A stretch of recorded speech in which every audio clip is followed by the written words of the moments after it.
শীতের সন্ধ্যা মানেই গরম গরম ভেজিটেবিল চপ।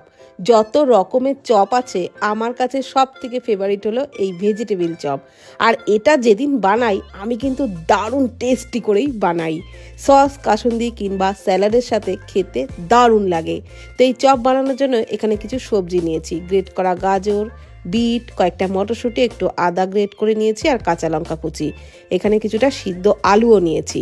তো প্রথমেই একটা ভাজা মশলা বানিয়ে নিচ্ছি। হাফ চামচ করে গোটা ধনে, গোটা জিরে আর মৌরি দিয়ে দিলাম, ওই 8-10টা মতো গোটা গোলমরিচ আর একটু গোটা গরম মশলা। এই সব মশলাকে লো ফ্লেমে নাড়াচাড়া করে একটু ভেজে নেব। এই মশলার জন্য চপের স্বাদ কিন্তু দ্বিগুণ পরিমাণে বেড়ে যাবে।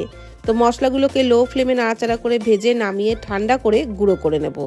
এখন কড়াইয়ে নিয়ে নিলাম 4 টেবিল চামচ পরিমাণে সর্ষের তেল। ওর মধ্যে 1 মুঠো চিনেবাদাম দিয়ে নাড়াচাড়া করে একটু লালচে করে ভেজে নিচ্ছি। তো বাদাম ভেজে নেওয়া হয়ে গেছে, এখন বাদামগুলোকে তুলে নিচ্ছি। আর বাদামগুলোকে তুলে নেওয়ার পর ওই তেলের মধ্যে হাফ চামচ 5 ফোড়ন দিলাম, দিয়ে দিলাম গ্রেট করা আদা হাফ চামচ পরিমাণে আর কাঁচা লঙ্কা কুচি এখানে 3টে দিয়েছি। আপনারা যেমন ঝাল খাবেন সেই বুঝেই লঙ্কাটা দিয়ে দেবেন। তো এগুলোকেও কিন্তু একদম লো ফ্লেমে নাড়াচাড়া করে ভেজে নিলাম। তারপর দিয়ে দিচ্ছি গ্রেট করা বিট আর গ্রেট করা গাজরও কিন্তু একই সাথে দিয়ে দিলাম। দিয়ে দিচ্ছি মটরশুঁটি। আর এখানে আমি পরিমাণটা বললাম না, আপনারা যতটা পরিমাণে চপ তৈরি করবেন সেই বুঝে আন্দাজ করে সমস্ত কিছু নিয়ে নেবেন।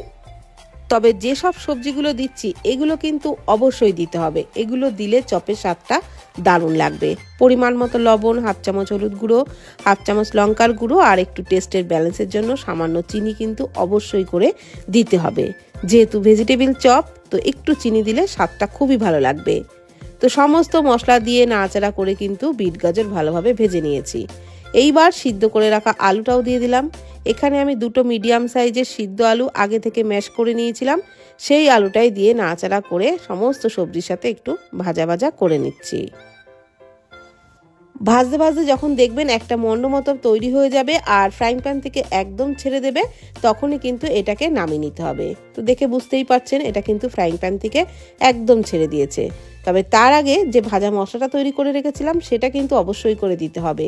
ভাজা মশলার গুঁড়োটা একটু বেশি পরিমাণেই দিলাম, প্রায় 1.5 টেবিল চামচ মতো, আর ভাজা বাদাম, অল্প ধনেপাতা কুচি দিয়ে নাড়াচাড়া করে চপের পুরটাকে নামিয়ে নেব।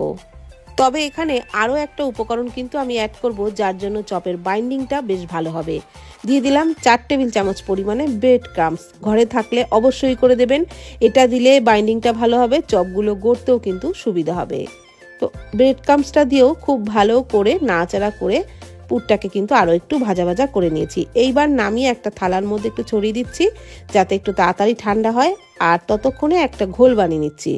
এখানে হাফ কাপ বেসনের মধ্যে প্রায় 4-5 টেবিল চামচ মতো কর্নফ্লাওয়ার দিলাম, পরিমাণ মতো লবণ, একটু লঙ্কার গুঁড়ো আর অল্প অল্প জল দিয়ে একটা মিডিয়াম ঘনত্বের ব্যাটার তৈরি করে নিচ্ছি। ব্যাটারের ঘনত্বটা অবশ্যই আমি দেখিয়ে দিচ্ছি কেমন হবে। দেখুন, ঠিক এইরকম ঘনত্বের কিন্তু ব্যাটার তৈরি করতে হবে। এইবার ওদিকে যে চপের পুরটা বানিয়ে রেখেছিলাম সেটাও কিন্তু একদম ঠান্ডা হয়ে গেছে।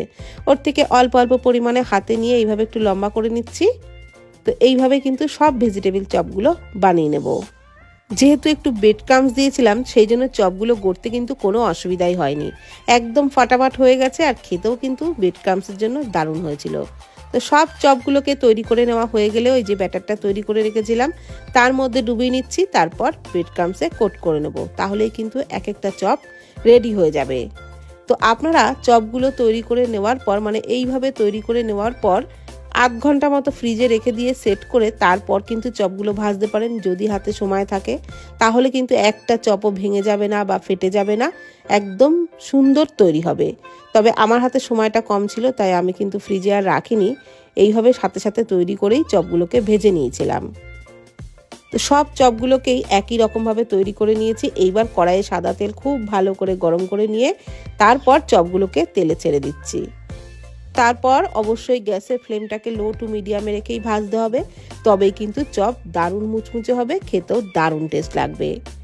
তো চপগুলোকে তেলে ছাড়ার পরপরই কিন্তু উল্টানো পাল্টানো করা যাবে না, একটু ধীরে সুস্থে উল্টাতে হবে যাতে একটা চপও ভেঙে না যায়। আর আপনারা যদি চপগুলোকে তেলে দেওয়ার আগে ফ্রিজে 8 ঘন্টা রেখে দিয়ে তারপর ভাজেন তাহলে কিন্তু সব থেকে বেটার হবে, একটা চপও ভাঙবে না। তাহলে আর দেরি না করে এইভাবে বানিয়ে ফেলুন শীতের সন্ধ্যায় গরম গরম ভেজিটেবিল চপ। খেতে দারুণ লাগবে। আর ভিডিওটি ভালো লাগলে প্লিজ কমেন্ট করবেন। ভালো থাকবেন, সুস্থ থাকবেন। ধন্যবাদ।